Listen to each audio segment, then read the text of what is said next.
Lakshmi Srinivasa jewelleries proprietors Duggi Srinivasa Rao, Duggi Abhinay, IT hub ఎదురుగా Yellandu cross road, Khammam. Welcome to Suman TV. ఈరోజు మనం డిస్కస్ చేయబోయే సబ్జెక్ట్ చాలా సున్నితమైన అంశం, ప్రజెంట్ ట్రెండింగ్లో తీవ్ర చర్చకు దారితీస్తున్న అంశం. అది కూడా పోలీస్ శాఖకు సంబంధించిన అంశం. పోలీస్ అంటేనే చాలు, ఆ యూనిఫామ్ వేసుకుంటేనే చాలు, ఒక ప్రైడ్, ఒక రెస్పెక్ట్, సొసైటీ మొత్తం అరే పోలీస్ అయితే బాగుండు అన్న చందంగా పోలీస్ డిపార్ట్మెంట్లో ఒక ఉద్యోగం వస్తే చాలు ఫీల్ అవుతూ ఉంటారు.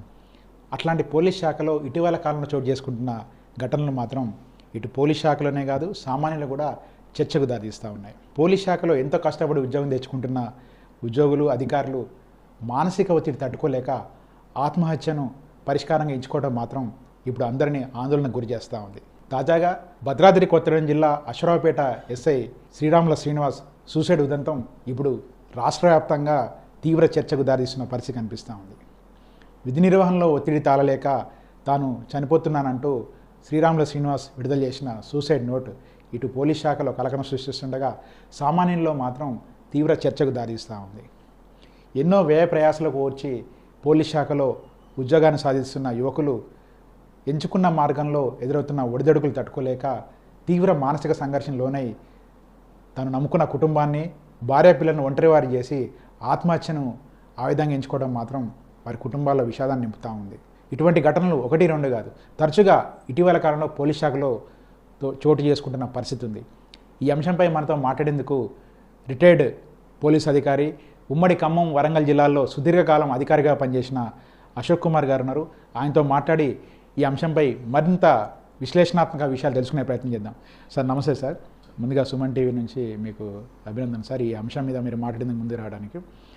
ఈ పోలీస్ శాఖలో ఈ వరుసగా చోటు చేసుకుంటున్న ఘటనలు, ఈ సూసైడ్ అటెంప్ట్స్ మీద మీరు నిత్యం పరిశీలనలో ఉంటారు. ఒక సీనియర్ అధికారిగా ఎంతో కష్టమైన బాధ్యతల్లో కూడా మీరు ఉన్నట్టు పరిస్థితి ఉంది. ఉమ్మడి ఖమ్మం, వరంగల్ జిల్లాలో మీకు తెలియని అంశాలు లేవు. ఇటువంటి పరిస్థితుల్లో వరుసగా చోటు చేసుకున్న ఆత్మహత్యలపై మీరు ఎలా స్పందిస్తారు? ముందుగా సుమన్ టీవీ వారికి అభినందనలు తెలియజేస్తున్నాను. ఒక ప్రస్తుత కాల పరిస్థితి అనుగుణంగా ఒక మంచి అంశాన్ని ఎన్నుకున్నందుకు. పోలీస్ డిపార్ట్మెంట్లో చేరడం అన్నది చాలామంది యువకులకు ఒక కళ. దాని కొరకు ఎంతో కష్టపడి రాత్రింబవళ్ళు చదివి మానసికంగా సిద్ధమై, శారీరకంగా సిద్ధమై ఎన్నో వేల మందిలో కొద్దిమంది మాత్రమే సెలెక్ట్ అవుతారు. ఆ సెలెక్ట్ అయిన వాళ్ళు క్రీమ్ అన్నట్టు వాళ్ళు. కానీ దురదృష్టవశాత్తు ఇక్కడికి వచ్చిన తర్వాత ఇక్కడ ఉన్న ప్రెషర్ వల్ల, అది అంటే పని ఒత్తిడిలో రకరకాలుగా ఉంటాయి. ప్రజల నుండి ఒత్తిడి ఉంటుంది, రాజకీయ నాయకుల నుండి ఒత్తిడి ఉంటుంది, పైన ఆఫీసర్స్ నుండి ఒత్తిడి ఉంటుంది, కేసులు కట్టడంలో కానీ వాటిని ఛార్జ్షీట్ వరకు తీసుకెళ్ళడం కానీ ఎన్నో అడ్డంకులు వస్తూ ఉన్నా వాటిని అధిగమించి చేయాల్సిన పరిస్థితి. అలా చేయకుండా 1 సంవత్సరం ట్రైనింగ్ తర్వాత కూడా శారీరకంగా ఎంతో బలాఢ్యులుగా తయారు చేసి బయటికి పంపిస్తున్నారు. కానీ దురదృష్టవశాత్తు లాస్ట్ 10 years నుండి యంగ్ ఎస్ఐస్ సర్వీస్లో చేరి 1-2 సంవత్సరాలకే ఆత్మహత్యనే వాళ్ళ ఆయుధంగా ఎన్నుకొని చనిపోవడం చాలా దురదృష్టకరమైన సంఘటనలు జరుగుతూ ఉన్నాయి. అంటే 2014 తర్వాత ఇది ఎక్కువ అయిపోయినాయి. ఇవన్నీ దీన్ని చూస్తే చాలా చిన్న విషయాల్లాగా మనకు అనిపిస్తుంది, కానీ వాళ్ళు అది మానసిక ఒత్తిడి తట్టుకోలేకపోతున్నారు. ఒకరు పై అధికారి వేధించండి, ఇంకొకరు పొలిటీషియన్ సతాయించండి, రకరకాల కాజెస్తోని సర్వీస్ రివాల్తో కాల్చుకొని చనిపోవడం, ఊరేసుకొని చనిపోవడం, పురుగుల మంది దాగి రావడం, ఇది చాలా దురదృష్టకరమైన విషయం. ఎందుకంటే సబ్ ఇన్స్పెక్టర్ పోస్ట్ అనేది చూసే జనాలందరికీ ఒక ఐకాన్ లాగా ఉంటాడు మండలంలో. అతను చూస్తేనే అరే మనం కూడా ఎస్ఐ అయితే బాగుండు అని చదువుకునే స్టూడెంట్స్ ఎంతోమందో అట్లా ఉంటారు, చేయాలి మనం కూడా ఎస్ఐ కావాలని అంతా ఉంటారు. ఆ ఎస్ఐఏ చనిపోతే ఇక మిగతా ప్రజలకు ఎటువంటి సిగ్నల్ పోతా అనేది చాలా వెరీ బ్యాడ్. ఎందుకంటే మానసికంగా, శారీరకంగా దృఢంగా ఉన్నవాడే ఏదైనా చేయగలడు. కాబట్టి అంటే ఇప్పుడున్న జనరేషన్కి చెప్పేది ఏంటంటే మీరు శారీరకంగా కూడా కాదు, మానసికంగా కూడా తట్టుకునేటట్టు మీరు తయారై ఉండాలి. ఎస్ఐస్ ఒకవేళ వాళ్ళ ప్రాబ్లం వచ్చిందనుకోండి, పైన ఆఫీసర్ ఉంటాడు, అతనితో ప్రాబ్లం ఉంటే ఇంకా పైన ఆఫీసర్ ఉంటారు. పోలీస్ డిపార్ట్మెంట్లో పెద్ద హైరార్కీ. నువ్వు డీజీ గారి దగ్గర కూడా కలవచ్చు, ఇష్టం లేకుంటే అక్కడి జాబ్ ట్రాన్స్ఫర్ పెట్టుకొని వెళ్ళిపోవచ్చు, సిక్ చేసి వెళ్ళిపోవచ్చు. అంతేగాని నిన్ను నమ్ముకున్న పిల్లలు, నీ భార్య, వాళ్ళ పరిస్థితి ఏంటి? నువ్వు చనిపోతావు, నువ్వు చనిపోయిన తర్వాత వాళ్ళ పరిస్థితి ఏంటి? నీ తల్లిదండ్రుల కడుపు కొత్త సంగతి ఏంది, నీ భార్య సంగతి ఏంది, నీ పిల్లల సంగతి ఏంది, అవన్నీ ఒక క్షణం ఆలోచించాలి. చావు అనేది సమస్యకు పరిష్కారం కానే కాదు. అది మేమే కాలేజీలోకి వెళ్ళి పిల్లలకు చెప్తుంటాం ఆత్మహత్యలు చేసుకోవద్దని. అది ఆ పొజిషన్లో మేముంటే అది సమాజానికి ఒక బ్యాడ్ సిగ్నల్గా ఇవ్వడం జరుగుతుంది. స్టూడెంట్స్ కూడా ఏమనుకుంటారు, ఏదైనా చిన్న ప్రాబ్లం వస్తే అరే ఎస్ఐ చనిపోయింది మనం చనిపోవడానికి, మనం ఐకాన్ ఆత్మహత్యలకు కావద్దు, మనం హీరో వర్షిప్కు ఐకాన్ కావాలి ఎప్పుడు మనం. అందుకే ఈ సందర్భంగా అంటే యువ ఎస్ఐలకు కానీ కానిస్టేబుల్ కానీ ఎవరికైనా కూడా మానసిక ఒత్తిడి తీసుకోవద్దు. తీసుకుంటే దగ్గర ఫ్రెండ్స్ కానీ ఆఫీసర్స్ కానీ వాళ్ళు నియర్ బై ఎవరున్నారో వాళ్ళతో షేర్ చేసుకోవాలి, ఒక మార్గం ఎంచుకోవాలి, అందులో ఎలా అధిగమించాలి, ఎలా బయటపడాలన్న దాని మీదే కాన్సన్ట్రేట్ చేసి బయటపడాలి తప్ప ఎట్టి పరిస్థితుల్లో ఆత్మహత్య పరిష్కారం కాదు. ఓకే సార్, ఇప్పుడు మీరు 36 సంవత్సరాలుగా పోలీస్ శాఖలో వివిధ హోదాలో పనిచేశారు. మీరు పనిచేసిన కాలంలో పోలీస్ డిపార్ట్మెంట్లో ప్రెజర్స్ ఎలా ఉన్నాయి, కంపారిటివ్లీ ఇప్పుడు ఎలా ఉన్నాయి అంటే ఏం చెప్తారు? అంటే మేము పనిచేసిన కాలంలో ఎక్స్ట్రీమిజం అన్నది చాలా పెద్ద సమస్యగా ఉండే. అది వీళ్ళందరికంటే ఇప్పుడున్న పొలిటీషియన్స్ కంటే ప్రజల కంటే వీళ్ళందరికంటే చాలా పెద్ద సమస్య. ఆ సమస్యనే మా బ్యాచ్ తర్వాత బ్యాచ్లన్నీ అధిగమించి ముందుకు వచ్చేసినాయి. కానీ ఇప్పుడున్న పరిస్థితులు ఏంటంటే రాజకీయ జోక్యం అయితే ఇప్పుడు కొంచెం ఎక్కువగా కనబడుతుంది. ఆ రోజులలో ఇలా లేకుండే, ఇంత లేకుండే. రాజకీయ జోక్యం పక్కా ఉన్నది.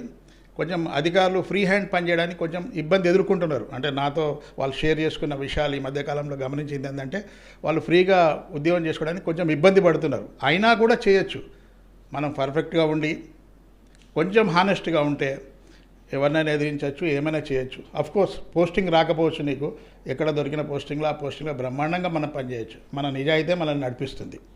ఇప్పుడు పోలీస్ అంటేనే ఒక సినిమాటిక్ ఉంది. సినిమాల్లో చూసిన పోలీస్కి రియల్ లైఫ్లో పోలీస్కి చాలా తేడా కనిపిస్తూ ఉంది.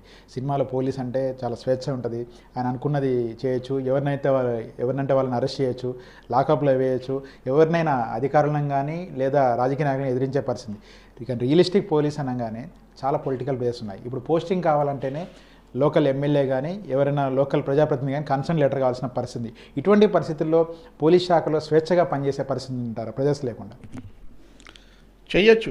అన్ని కేసులలో కూడా ఇన్వాల్వ్ కారు పొలిటీషియన్స్. ఏదో ఒక 10 కేసులు ఒకటో రెండో చెప్తారు. ప్రతి కేసుకు లోకల్ ప్రతినిధి కానీ పొలిటీషియన్ కానీ ఫోన్ చేస్తారని మనం అనుకోవడానికి లేదు.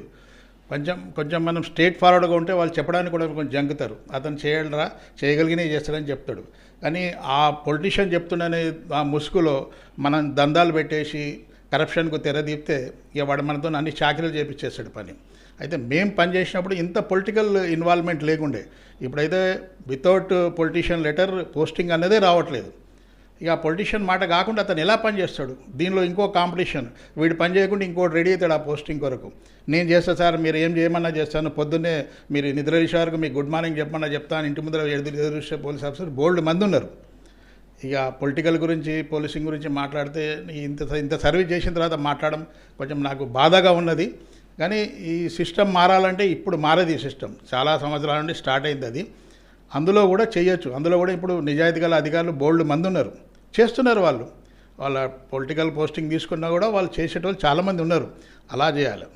ఇప్పుడు అశ్వరాపేట ఎస్ఐ సంఘటన తీసుకుంటే ఆయన స్టేషన్లో పనిచేసే సిబ్బందే సహాయ నిరాకరణ చేశారని కూడా ఆయన సూసైడ్ నోట్లో స్పష్టంగా పేర్కొన్నాడు. ఇటువంటి పరిస్థితుల్లో ఒక ఉన్నత చదువు చదువుకొని ఎస్ఐగా వచ్చి అక్కడ పనిచేసే పరిస్థితుల్లో పని వాతావరణం మెరుగుపరచాలంటే, పని వాతావరణం పాజిటివ్గా ఉండి ఆయన అనుకున్న లక్ష్యాన్ని, ఆయన పోలీసింగ్ని కానీ శాంతి భద్రతలు కాపాడాలంటే చేయాలంటే పోలీస్ స్టేషన్లో ఎటువంటి ఎన్వైరన్మెంట్ ఉంటే బాగుంటుంది అంటారు? పోలీస్ స్టేషన్ అనేది పోలీస్ స్టేషన్కి ఎస్ఐ అంటూ టీమ్ లీడర్లు అంటూ టీమ్ కెప్టెన్లు అంటాడు. మొత్తం క్రికెట్ మ్యాచ్ ఎలా అయితే కెప్టెన్ అందరితోని ఎవరిని ఏ ప్లేస్లో ఉండాలి, ఎవరి ఏ పొజిషన్ తీసుకొని ఆడాలన్నది దాని మీదే క్లిక్ అయి ఉంటుంది. ఆ స్టేషన్లో SI right person right place అన్నది ఒక ప్లేస్ గుర్తించాలి. కానీ ఇక్కడ ఈ పర్టికులర్ సందర్భంలో మాత్రం కింద స్టాఫ్ కోఆపరేట్ చేసినట్టు అనిపిస్తలేదు. అంటే ఆయన స్టేట్మెంట్ కానీ మిగతా మార్గాల ద్వారా మనకు తెలిసిన ఇన్ఫర్మేషన్ అంతే కింది స్టాఫ్ కోఆపరేట్ చేయలేదు. అదే విషయం పై అధికారులు కూడా చెప్పానని ఆయన స్టేట్మెంట్ ఇస్తున్నాడు. అది అలా చేయకుండా ఉంటే వాళ్ళు ఎవరు కోఆపరేట్ చేయకుంటే మామూలుగా లీవ్ పెట్టి వెళ్ళిపోవాల్సి ఉండే ఎస్ఐ, వెళ్ళి వేరే పోస్టింగ్ ఏదైనా తీసుకోవాల్సి ఉండే, ఇంకా పైకి పోయి చెప్పాల్సి ఉండే. ఇక ఘర్షణ వాతావరణం నాకు వద్దనుకున్నప్పుడు కామ్గా లీవ్ పెట్టేసి వెళ్ళిపోయి ఎక్కడొక్కడ పోస్టింగ్ కాడ వేరే కాడ చేసుకొని హాయిగా బతకండి. ఈరోజు వాళ్ళ 2 చిన్న పిల్లలు, భార్య, వాళ్ళ గురించి ఆలోచిస్తుంటే చాలా బాధేస్తున్నది. అది బీదరికం నుండి వచ్చాడు ఎస్ఐ కూడా, నిమ్న జాతికి చెందిన అతను, కష్టపడ్డాడు. ఎన్నో వేల మంది వస్తారు సెలక్షన్స్కి. ఆ సెలక్షన్లో ఇతను వచ్చాడంటే ఇతను క్రీమ్ ఇతను. కానీ అర్ధంతరంగా తనువు తాలించడం అనేది చాలా బాధాకరమైన విషయం. ఇక మిగతా ఎవరు కూడా ఎట్టి పరిస్థితుల్లో ఆత్మహత్యను మాత్రం ఆశ్రయించొద్దని ఈ సందర్భంగా నేను కోరుకుంటున్నాను. ఓకే, పోలీస్ శాఖలో ఇప్పుడు ఒత్తిడి విపరీతంగా పెరిగిపోయింది. ఎవరు అవునన్నా కాదన్నా కూడా పొలిటికల్ ప్రెజర్ విపరీతంగా ఉంది. ఇన్ ద సేమ్ టైం లోకల్లో ఉండే వివిధ రకాల వ్యవస్థల నుంచి కూడా ఒత్తిడి ఎక్కువవుతూ ఉంది. ఇటువంటి పరిస్థితుల్లో ఒక SHO అనే వ్యక్తి స్వేచ్ఛగా పనిచేసే పరిస్థితి చాలా తక్కువగా ఉంది. ఇటు పొలిటికల్ ప్రెజర్స్ నుంచి అటు లోకల్ ప్రెజర్స్ నుంచి అతను ఓవర్కమ్ చేసి అతను బ్యాలెన్సింగ్గా పోలీసింగ్ చేయాలంటే పోలీస్ శాఖలో ఎటువంటి సంస్కరణలు వస్తే బాగుంటాయి అంటారు? పోలీస్ శాఖలో అంటే సంస్కరణలు అంటే ఫస్ట్ లెటర్ కనుక తీసేస్తే మొత్తం వ్యవస్థనే బ్రహ్మాండంగా పనిచేస్తుంది. కానీ ఇప్పుడున్న పరిస్థితుల్లో అది ఆశించడం అంటే చాలా ఎక్కువ అవుతుంది. అది జరిగే పని కాదు. లెటర్ సిస్టమ్ ఉంటుంది, ఈ పాలకులు ఎవరెట్లా డిసిషన్ తీసుకుంటే అలా నడుస్తుంటుంది. కానీ ఉన్న టీంతోనే జాగ్రత్త చేసేసుకొని వచ్చిన పిటిషనర్లకు కంప్లైంట్లకు మనం ఎంతో కొంత న్యాయం చేసే క్రమంలో అంత కొంత నిజాయితీగా ఉండి కొంచెం స్ట్రైట్ ఫార్వర్డ్గా ఉంటే వాని ఇష్టం ఉంటే పోస్టింగ్లో ఉంచాడు లేకపోతే తీస్తాడు. కానీ మనమైతే తృప్తితోని ఉద్యోగం చేయొచ్చు, నలుగురికి సాయం చేయొచ్చు. ఈ ఒత్తిడి ఎలాగుంటుంది, ఎక్కడి పోయినా ఉంటుంది. అది ఆళ్ళపల్లి పోయినా ఉంటుంది, ఖమ్మం 3 టౌన్లో ఉన్నా ఉంటుంది ఒత్తిడి. ప్రజల నుండి ఒత్తిడి ఉంటుంది, రాజకీయ నాయకుల నుండి ఒత్తిడి ఉంటుంది, పై ఆఫీసుల ఒత్తిడి ఉంటుంది, పని చేయమని రకరకాల ఒత్తిడి. ఒత్తిళ్ళన్నీ తట్టుకొని ఒక SI బేర్ చేయాలి, SHO అన్నోడే బేర్ చేయాలి పోలీస్ స్టేషన్లో. అతనిదే కీ రోల్ మన పోలీస్ డిపార్ట్మెంట్లో. మిగతా వాళ్ళంతా సూపర్వైజరీ పోస్టులు అవన్నీ. అతనే చాలా గట్టిగా మానసికంగా దృఢంగా ఉంటే తప్ప కాదు, అదర్వైజ్ వ్యవస్థ ఇంకా చాలా కోల్పోతుంది, నష్టపోతుంది. ఓకే సార్, ఇప్పుడు మనం పోలీస్ శాఖలో రిక్రూట్మెంట్ ఇటీవల కాలంలో విపరీతంగా పెరిగిపోయింది. మనం ఏ ఖాళీ మైదానం చూసినా కానీ, ఏ గ్రౌండ్ చూసినా కానీ అమ్మాయిలు అబ్బాయిలంతా కూడా పోలీస్ శాఖలో కానిస్టేబుల్ నుంచి SI పోస్ట్ వరకు కూడా ప్రిపేర్ అవుతున్న వాళ్ళే కనబడుతున్నారు. కొన్ని వేల మంది కనిపిస్తున్నారు, ఏ జిల్లాలో చూసినా, ఏ మండల స్థాయిలో చూసినా కానీ. ఇటువంటి పరిస్థితుల్లో ఈ పోలీస్ శాఖలో తాజాగా చోటు చేసుకున్న ఈ ఆత్మహత్య ఘటనలు కానీ, ఈ పొలిటికల్ ప్రెజర్స్ కానీ, లేకపోతే ఈ ఆఫీస్ డిపార్ట్మెంట్లో ఇంటర్నల్ జరుగుతున్న ప్రెజర్స్ కానీ, వీటన్నింటినీ ఓవర్కమ్ చేసి కొత్తగా డిపార్ట్మెంట్లో చేరాలనుకునే వారికి ఒక రిటైర్డ్ సీనియర్ ఆఫీసర్గా మీరు ఇచ్చే సజెషన్ ఏంటి? అదే చెప్తున్నా నేను, మానసికంగా దృఢంగా ఉండాలి. ఇప్పుడు దురదృష్టవశాత్ ఏంటంటే అటు ఫిజికల్గా ఫిట్గా ఉంటున్నారు, కానీ ఇప్పుడున్న యూత్ అంటే ఎవరు బాధపడినట్టు ఒక విషయం చెప్తాను. ఇప్పుడు వచ్చే యూత్ అంతా ఫిజికల్లీ అండ్ మెంటల్లీ వీక్, దాంతో చాలా ప్రాబ్లం అవుతుంది. ఇంకొకటి ఇక్కడ ముఖ్యాంశం ఒకటి మనం చర్చించుకోవడం మర్చిపోయాం. ఒకటి ఏంటంటే పోలీస్ అకాడమీలో ట్రైనింగ్ జరుగుతుంది, ఫిజికల్గా అతన్ని చాలా దృఢంగా తయారు చేస్తుండ్రు. అందులో కొన్ని మానసికంగా కూడా దృఢంగా తయారు చేయడానికి కొన్ని అంశాలు చేర్చాలని నా సొంత అభిప్రాయం ఇది. అంటే రేపు వచ్చే ప్రాక్టికల్గా వచ్చే ప్రాబ్లమ్స్ ఎలా ఉంటాయి, వాటిని ఎలా అధిగమించాలన్న దాని మీద కూడా కొన్ని క్లాసెస్ చెప్పి అతన్ని మానసికంగా కూడా దృఢంగా తయారు చేయడానికి మన పోలీస్ ట్రైనింగ్ సెంటర్లు కానీ అకాడమీ కానీ ఆ విధంగా ఆ లెసన్స్లో ఒక భాగం చేసి అలాంటి వాళ్ళని తయారు చేసి సమాజంలో పంపిస్తే ముందు ఇటువంటి జరగది. అతను మానసికంగా శారీరకంగా బాగా దృఢంగా ఉంటాడని నేను అనుకుంటున్నాను. నా వ్యక్తిగత అభిప్రాయం ప్రకారం అయితే ఇలా ఎవరైనా పర్సనల్ ప్రాబ్లమ్తో ఫ్రమ్ ద హోంగార్డ్ స్థాయి నుండి ఏ అధికారి వరకైనా అతను బాధపడుతుందంటే అతను చెప్పుకోవడానికి పై అధికారులు ఉన్నారు. ఆ పై అధికారులు కూడా సానుకూలంగా స్పందించి వాళ్ళు చెప్పే ఏమన్నా బాధలుంటే విని వాటిని పరిష్కారం దిశగా ఆలోచించి వీలైనంత తొందరగా పరిష్కరించే మార్గం చేయాలి. ప్రతి డివిజన్కు సబ్ డివిజనల్ పోలీస్ ఆఫీసర్ ఉంటాడు.